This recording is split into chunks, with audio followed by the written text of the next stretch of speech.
Welcome back, guys, to the channel. I'm Jake Ellenbogen, and today we'll be talking about the Bogen 10, my Week 3 power rankings, my top 10 power rankings. Before we get into it, be sure to subscribe, like, and comment.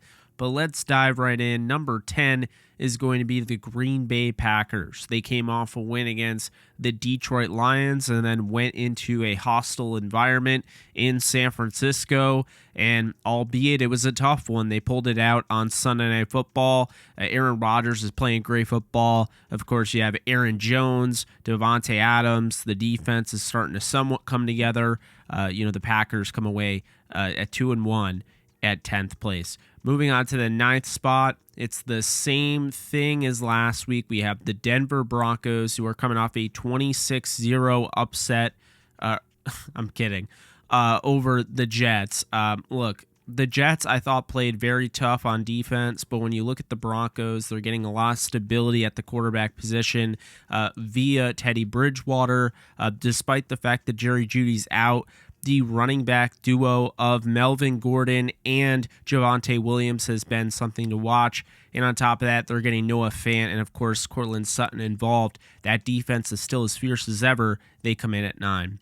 Number 8, 2-1, Buffalo Bills. They lost a game that a lot of people are surprised they lost early on in the season against the Pittsburgh Steelers. But make no mistake, the Buffalo Bills are playing pissed off. They blew out the Miami Dolphins, and then they came right back home in Week 3 and sent Washington packing. It really wasn't close.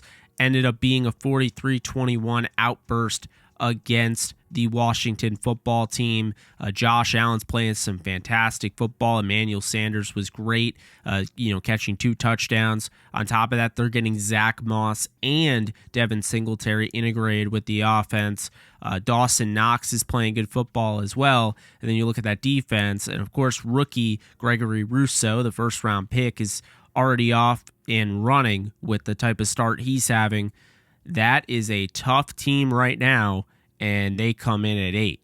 Number 7, the LA Chargers. They just knocked off the Kansas City Chiefs.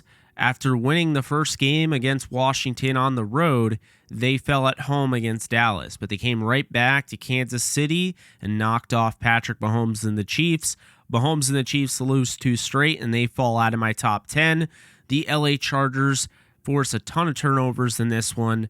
But the ending was capped off by a beautiful drive and eventual touchdown from Justin Herbert to Mike Williams to seal the deal.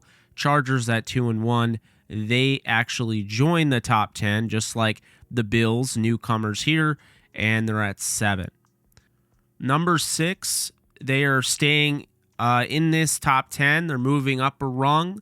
Not too much because they did only beat the Houston Texans. But number 6 is the Carolina Panthers. And look, 24-9 really doesn't tell the story. They dominated the game. I was really impressed with the way, Carolina played. But furthermore, right now, they're going to have to deal with a few injuries. They just traded away Dan Arnold to acquire C.J. Henderson from the Jaguars. He is going to be replacing J.C. Horn for the foreseeable future, a former first-round pick replacing the first-round pick in 2021. So this is a huge opportunity for C.J. Henderson, and he needs to make an impact early on because J.C. Horn is a huge loss. Furthermore, the Panthers also, in this win, lost Christian McCaffrey for the foreseeable future. We don't know how long he's going to be out. Might not be that long, but either way, rookie running back Chuba Hubbard and free agency pickup Royce Freeman are going to have to make an impact as Sam Darnold tries his best to lead this team as they're 3-0 right now. They come in at 6. Moving on at 5, we're going to keep it all the way the same. Baltimore Ravens come in at 5. Lamar Jackson played phenomenal against the Lions, except unfortunately he had 3 touchdowns dropped by Marquise Brown. That team can play. Defense was stout, and of course you get the 66-yard field goal that sets an NFL record from Justin Tucker. And the Ravens survive in Detroit.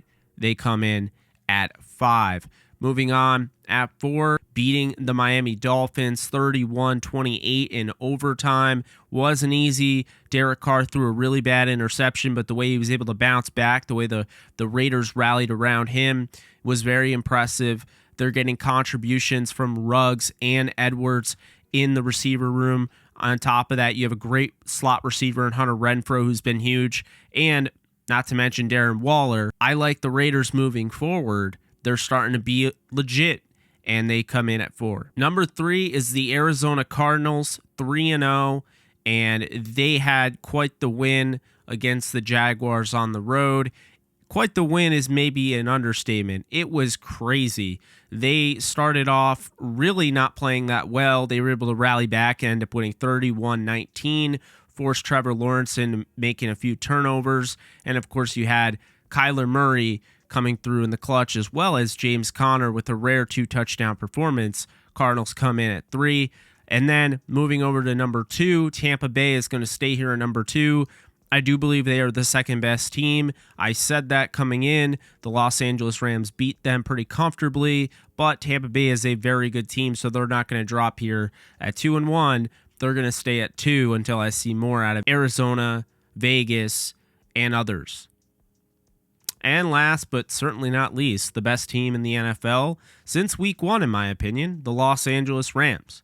I tried to explain it early on in the season. The Los Angeles Rams are just like they were last season, but better. And regardless of who they added or didn't add, they added Matthew Stafford, who has changed the course of the quarterback position in LA. He has allowed the offensive line to do their thing. He's gotten guys open deep down the field by throwing them open. But furthermore, he is going with the deep ball. He is testing defenses. He is keeping them honest, and everyone is succeeding because of it. Matthew Stafford is on an MVP run right now through 3 games. He has 9 touchdowns and only 1 interception, only behind Russell Wilson in yards per attempt and passer rating. He's actually leading the league in QBR. Matthew Stafford is having quite the season, and with Raheem Morris' defense starting to heat up, the Rams are the best team in the NFL, and they proved it on Sunday, taking on the Tampa Bay Buccaneers and beating them comfortably, regardless of how many yards Brady threw. So that is this week's edition of Bogen 10. I hope you guys enjoyed. If you did, be sure to subscribe, like, and comment. It helps a ton. Be sure to share this. Word of mouth also helps. Check out my other videos up top. Until next time, you guys take care.